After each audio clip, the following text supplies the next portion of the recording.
Hello friends, Indian employees web series में आपका स्वागत है। इस वेब सीरीज़ में हमने ये देखना चाहा है कि मध्य प्रदेश सरकार, मध्य प्रदेश शासन में किन नियमों के तहत शासन चलता है और मध्य प्रदेश शासन में कौन कौन से नियम विभागों में प्रचलित हैं। इसके लिए इस कड़ी में हम विभिन्न राज्यों के नियम लेंगे, केंद्र शासन के नियम लेंगे, लेकिन शुरुआती दौर पे हम मध्य प्रदेश से चालू कर रहे हैं। तो मध्य प्रदेश में शासन में जो सबसे इम्पॉर्टेंट नियम है जिससे शासन चलता है वो है मध्य प्रदेश कार्य नियम एवं कार्य आवंटन नियम। इसको इंग्लिश में rule of business and business allocation rules. इसको समझना इसलिए ज़रूरी है कि सबसे पहले हमको ये समझ में आ जाए कि मंत्रालय में कामकाज कैसे होता है, कैबिनेट कैसे निर्णय लेती है, मंत्री कैसे निर्णय लेते हैं, शासन के आदेश कैसे निकाले जाते हैं और किन नियमों के तहत होते हैं। ये सभी चीज़ें गवर्न होती है rule of business and business allocation rules से। अब ये रूल ऑफ बिजनेस और बिजनेस एलोकेशन रूल्स वास्तव में आते कहाँ से हैं? इसके लिए हम इंडियन कॉन्स्टिट्यूशन के कुछ रेलेवेंट प्रोविजंस, रेलेवेंट आर्टिकल्स को हम बताएंगे जो कि मध्य प्रदेश शासन या किसी अन्य राज्य सभी के लिए लागू है। अभी हम केंद्र शासन के रेफरेंस में ये बात नहीं कर रहे हैं, केवल स्टेट के कर रहे हैं। अब स्टेट में अगर देखेंगे तो सबसे पहले संविधान में कुछ रेलेवेंट आर्टिकल्स जो इनके लिए ज़रूरी है हम केवल वही चर्चा करेंगे, बाकी आर्टिकल्स की चर्चा नहीं करेंगे। सबसे पहले हम बात करते हैं आर्टिकल 163, इसको अनुच्छेद 163। ये संविधान के आर्टिकल 163 में ये प्रावधान है कि राज्यपाल की सहायता और सलाह देने के लिए जो मंत्रिपरिषद है वो काम करेगा। इसमें क्या है कि सब आर्टिकल्स 1, 2, 3 तीन दिए हुए हैं। सब आर्टिकल 1 में राज्यपाल को सलाह देने के लिए मंत्रिपरिषद जिसको हम काउंसिल ऑफ मिनिस्टर्स बोलते हैं, तो राज्यपाल को सलाह देने के लिए एक मंत्रिपरिषद होगा और सीएम होगा। और ये जो है मंत्रिपरिषद और सीएम सभी राज्य के सभी मामलों में राज्यपाल को सलाह देंगे, केवल उन मामलों को छोड़कर जिन मामलों में राज्यपाल अपने विवेकाधिकार या डिस्क्रेशनरी पावर का इस्तेमाल करते हैं। अब यहाँ एक बात बताना ज़रूरी है, थोड़ा सा समझने जैसा है कि ऐसे कौन सी चीज़ें हैं जो कि राज्यपाल अपने विवेक से करता है। अन्यथा सामान्य स्थिति में शासन के समस्त कार्य, सभी काम राज्यपाल जो करेगा वो काउंसिल ऑफ मिनिस्टर्स और सीएम के एडवाइस पर ही करेगा। मतलब एक तरह से दूसरे शब्दों में ये कहें कि राज्यपाल एक नॉमिनल हेड होता है। अब यहाँ तक जो बात है कि डिस्क्रेशनरी पावर की, कि ऐसे कौन से पावर हैं जिससे राज्यपाल या गवर्नर काउंसिल ऑफ मिनिस्टर से नहीं पूछेगा। इसमें कई हैं, इसमें मैं एक छोटा सा एक आध एग्जाम्पल बताता हूं आपको।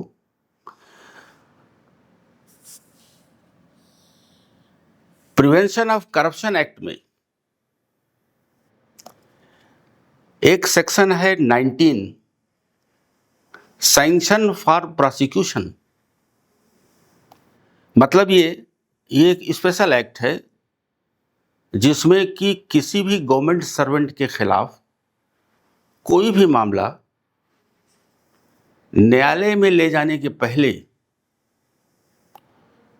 कॉम्पिटेंट अथॉरिटी की सैंक्शन चाहिए, अन्यथा न्यायालय उसको वापस कर देगा, स्वीकार नहीं करेगा। तो सामान्य परिस्थितियों में तो ठीक है, लेकिन अगर एक ऐसा मामला आए जिसमें कि किसी मिनिस्टर के खिलाफ या चीफ मिनिस्टर के खिलाफ ही करप्शन की कंप्लेंट है और उसमें सैंक्शन देना है, तो सामान्य तौर पे अगर हम इसमें काउंसिल ऑफ मिनिस्टर्स के पास भेजेंगे कि फलां मंत्री के विरुद्ध आप हमको प्रोसिक्यूशन सैंक्शन दे दीजिए, तो वहाँ एक बायस की गुंजाइश है, पक्षपात की गुंजाइश हो सकती है। उस केस में राज्यपाल काउंसिल ऑफ मिनिस्टर या सीएम की सलाह ना लेकर अपने विवेक से निर्णय लेता है। इस केस में एक बड़ा इंपॉर्टेंट जजमेंट आया है। ये मामला जो है सुप्रीम कोर्ट में ये मामला गया और एक निर्णय हुआ MP police establishment versus state of MP, जो कि डिसाइड हुआ 5 नवंबर 2004 को। उसमें सुप्रीम कोर्ट ने राज्यपाल के सैंक्शन देने के निर्णय को without referring to the cabinet और काउंसिल ऑफ मिनिस्टर्स को सही ठहराया। वो इस आधार पर कि there was chances of bias यदि ये मामला काउंसिल ऑफ मिनिस्टर्स को रिफर किया जाता, इसलिए इसको इस कैटेगरी में रखा गया कि ये डिस्क्रेशनरी पावर है। एक दूसरा एग्जाम्पल और है जो कि यद्यपि अभी तक डिसाइडेड नहीं है, लेकिन आप ये महसूस करेंगे कि ऐसा होना चाहिए। इसके लिए मैं आपको बताता हूं, मध्य प्रदेश शासन में कुछ रूल्स हैं, जैसे Madhya Pradesh civil services classification controls and appeal rules 1966। इसी तरह से मध्य प्रदेश पेंशन रूल्स 1976, जो कि अभी चेंज हो गया है, 26 का आ गया है, उसमें शासन के किसी आदेश के विरुद्ध अपील का अधिकार राज्यपाल को है। तो सामान्य तौर पे आप सभी जानते हैं, खासतौर से हमारे सभी शासकीय एम्प्लॉइज या ऑफिसर्स ये जानते हैं, जब कभी भी स्टेट गवर्नमेंट कोई इनके खिलाफ ऑर्डर पास करता है सीसी रूल्स के तहत, जैसे इंक्रीमेंट रोकना, रिडक्शन इन रैंक या सेंसर या कोई भी चीज़ें, इस तरह के कोई दंड जो उसमें कि रूल 10 में दिए हुए हैं, अगर कोई भी इस तरह की पेनल्टी पारित करता है, देता है, और एम्प्लॉई चाहता है कि इसके विरुद्ध हम अपील करें, तो उसमें अपीलेट अथॉरिटी गवर्नर को लिखा हुआ है। और व्हाट हैपन्स, जब अपन गवर्नर को वो एम्प्लॉई अपील करता है, तो अभी यहाँ जो मध्य प्रदेश गवर्नमेंट में जो प्रैक्टिस है उसको समझने जैसी है।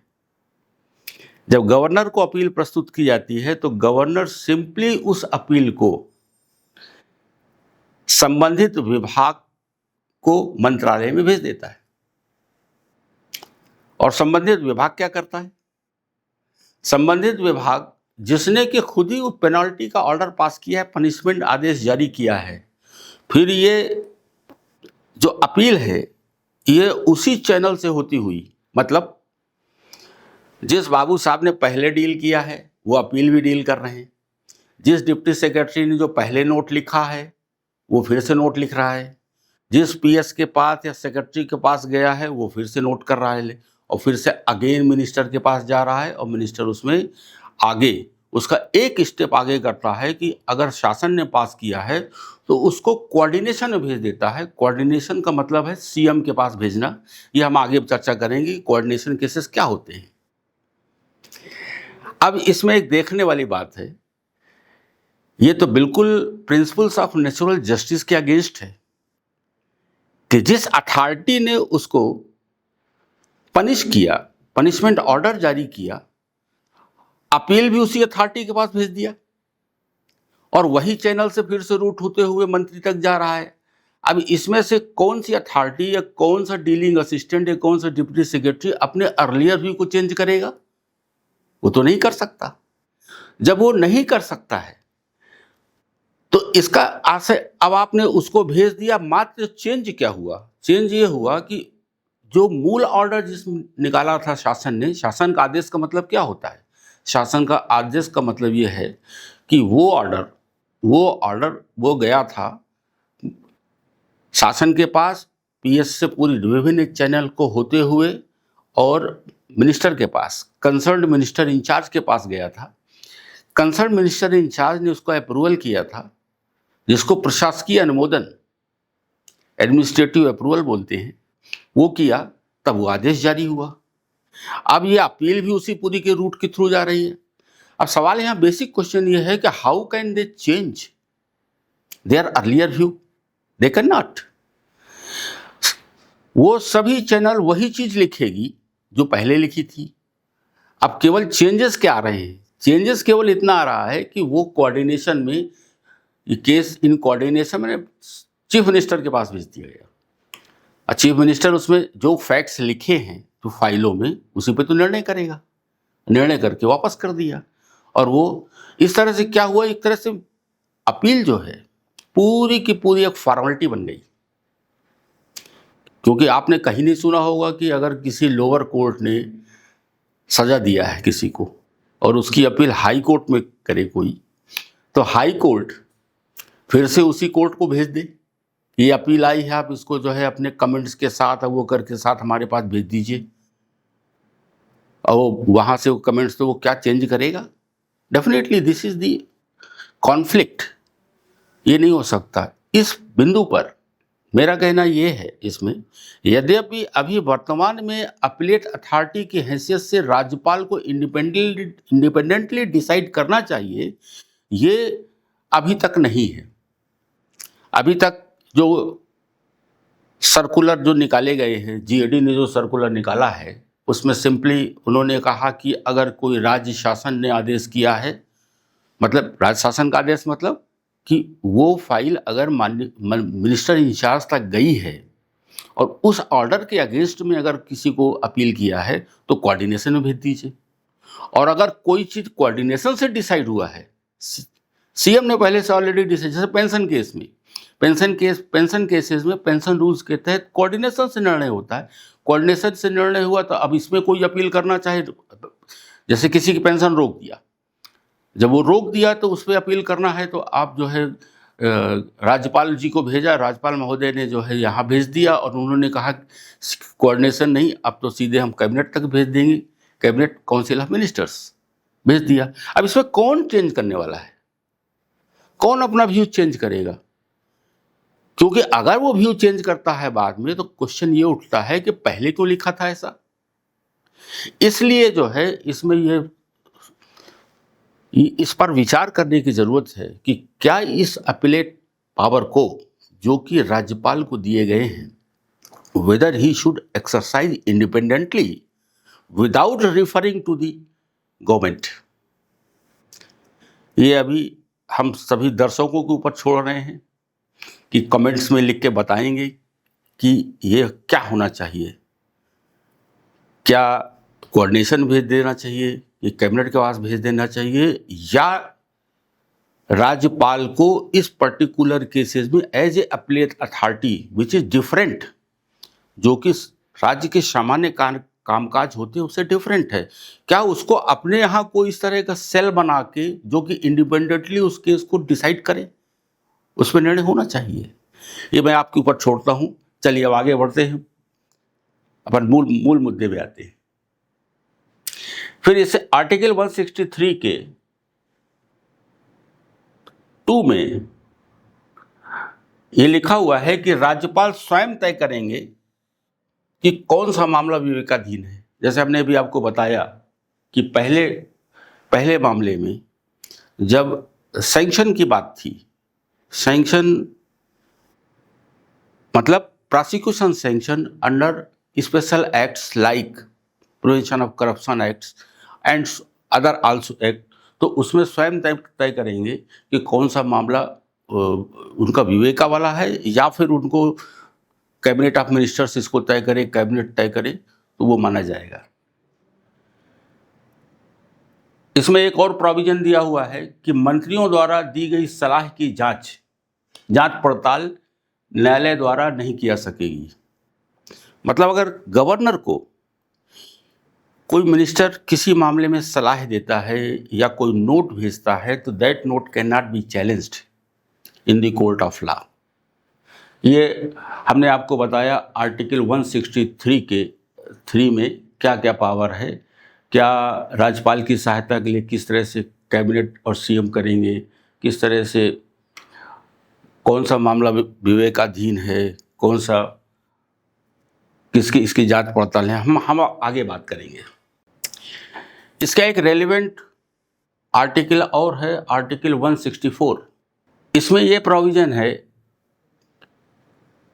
कि राज्य में मंत्री कैसे नियुक्त होंगे, कौन करेगा। तो इसमें यह प्रोविजन है कि राज्यपाल चीफ मिनिस्टर को अपॉइंट करेंगे और चीफ मिनिस्टर की अनुशंसा पर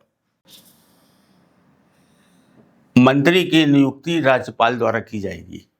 मतलब क्या हुआ, इसका सरल शब्दों में यह है कि जैसे ही इलेक्शन होते हैं जो बहुमत वाली पार्टी अपना जब क्लेम करती है तो सीएम सरकार बनाने के लिए तो राज्यपाल उनको सीएम नियुक्त कर देते हैं और सीएम के अनुशंसा पर मंत्री की नियुक्ति होती है। मतलब ये सीएम का विशेषाधिकार है कि किसको नियुक्त करे मंत्री, किसको नहीं करे।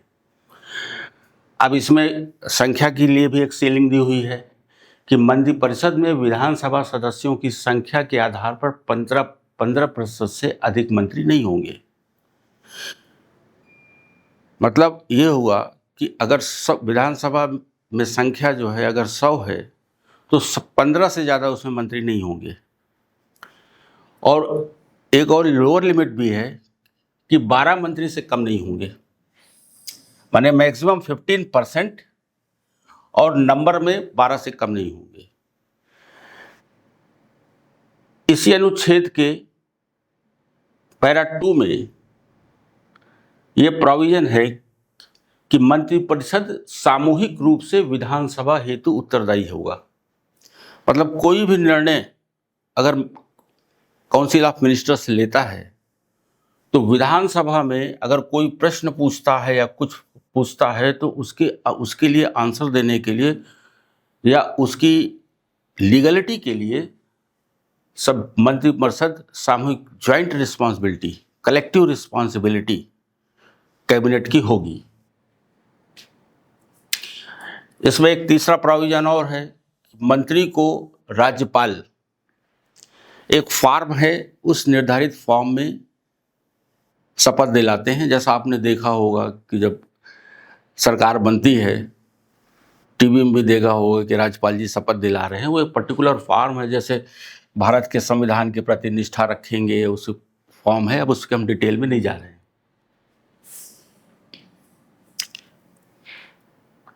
एक और इसमें प्रोविजन है कि मंत्री तो किसी को बनाया जा सकता है, अगर वो विधानसभा का इलेक्शन नहीं भी लड़ा है और वो एमएलए नहीं है तो भी मंत्री बनाया जा सकता है। उसका कार्यकाल 6 माह तक ही रहेगा। अब उसके लिए ज़रूरी है या तो 6 माह के अंदर वो कहीं से विधानसभा का चुनाव लड़के एमएलए बन जाए तो मंत्री बना रहेगा, और अगर कुछ नहीं होता है तो उस दिन उसका मंत्री पद स्वतः समाप्त हो जाएगा। कोई अलग से ऑर्डर निकालने की राज्यपाल महोदय की जरूरत नहीं है। इसका एक अगला प्रोविजन है कि मंत्री को जो वेतन है, वेतन और भत्ता, ये विधानसभा निर्धारित करती है। इसलिए आपने देखा होगा बड़े विवाद भी रहता है कि विधानसभा में मंत्रियों ने अपना वेतन बढ़वा लिया क्योंकि इसमें विधानसभा को पावर होता है। अब आते हैं मूल आर्टिकल में जिसके तहत ये रूल ऑफ बिजनेस और बिजनेस एलोकेशन रूल्स बनाए गए हैं, वो आर्टिकल है आर्टिकल 166। इसको याद रखने की ज़रूरत है कि रूल ऑफ बिजनेस और बिजनेस एलोकेशन रूल्स, जिससे कि पूरा मंत्रालय चलता है, वो संविधान के इस आर्टिकल के तहत बना है। अब इसमें इस आर्टिकल में मुख्य बातें क्या लिखी हुई हैं जिसके तहत रूल ऑफ बिजनेस बनाए जाएंगे। पहली बात तो ये लिखा है कि सभी आदेश राज्यपाल के नाम से जारी किए जाएंगे। मतलब जारी कौन कर रहा है?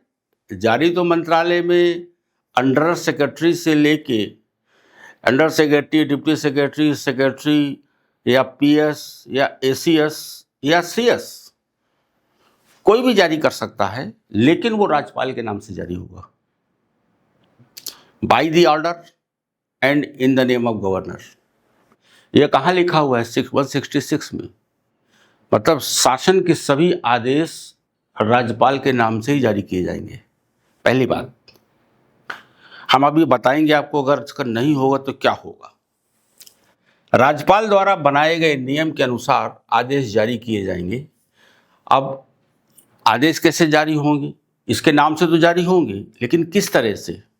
ये जो राज्यपाल नियम बनाएंगे, राज्य के कामकाज को संचालन के लिए जो नियम बनाएंगे, उन नियमों में प्रावधान है कि किस तरह से उसको कोट लिखा जाए, क्या लिखा जाए, तो वो तय होगा नियम में। जो राज्यपाल नियम बनाएंगे, जो कि मैं आगे बताएंगे आपको कि जो 2 नियम बनाया है उन्होंने, एक रूल ऑफ बिजनेस, एक बिजनेस एलोकेशन रूल्स। ये मध्य प्रदेश भर में नहीं है, सभी राज्यों के लिए होता है। सब लोग, हर राज्य अपने अलग अलग बनाते हैं। अब इसमें तीसरा पॉइंट है, राज्यपाल द्वारा शासन का कार्य सुविधापूर्वक करने एवं मंत्रियों के मध्य कार्य आवंटन, इस पर ध्यान दीजिए, कार्य आवंटन सुविधापूर्वक काम करने के लिए जो नियम बनाया जाएगा, ये नियम बनाएंगे राज्यपाल। और इसमें 2 नियम बनाए गए हैं। एक है रूल ऑफ बिजनेस, दूसरा है बिजनेस एलोकेशन रूल्स। थोड़ा सा मैं इसकी भूमिका बता देता हूं कि रूल ऑफ बिजनेस में क्या दिया हुआ है। रूल ऑफ बिजनेस में शासन किस तरह से काम करेगा, किस तरह से आदेश निकालेगा, क्या क्या प्रक्रिया होगी, वो दी गई है रूल ऑफ बिजनेस में। बिजनेस एलोकेशन रूल्स में कि कौन सा विभाग कौन सा काम करेगा, ये दिया हुआ है बिजनेस एलोकेशन रूल्स में। अब हम वापस आ गए हैं। इसका मतलब क्या हुआ कि rule of business and business allocation rules are the product of article 166। यहां से पावर डिराइव करता है।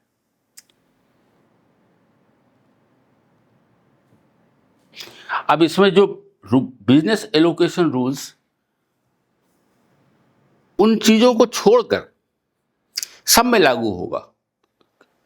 मतलब ये कि राज्य शासन में जितने भी काम होंगे, किसी भी रिस्पेक्ट में हो, चाहे स्कूल बनाने में, स्कूल चलाने में, इस खाद्य विभाग, पीडब्ल्यूडी, एजुकेशन या कोई विभाग, इसके सब काम जो है रूल ऑफ बिजनेस से होंगे। रूल ऑफ बिजनेस में जो प्रोविजंस है उससे होंगे। केवल उन मामलों में ये नहीं लगेंगे जो मैंने आपको बताया कि राज्यपाल का आर्टिकल 163 में कुछ विवेकाधीन आदेश, डिस्क्रिशनरी पावर है, जैसे सैंक्शन देने का बताया, और एक मैंने विषय आपके लिए सोचने के लिए भी छोड़ दिया कि whether the governor should act as appellate authority independently or with the aid and advice of the council of minister। ये मैं आपके ऊपर छोड़ रहा हूँ क्योंकि उसमें principles of natural justice involve है।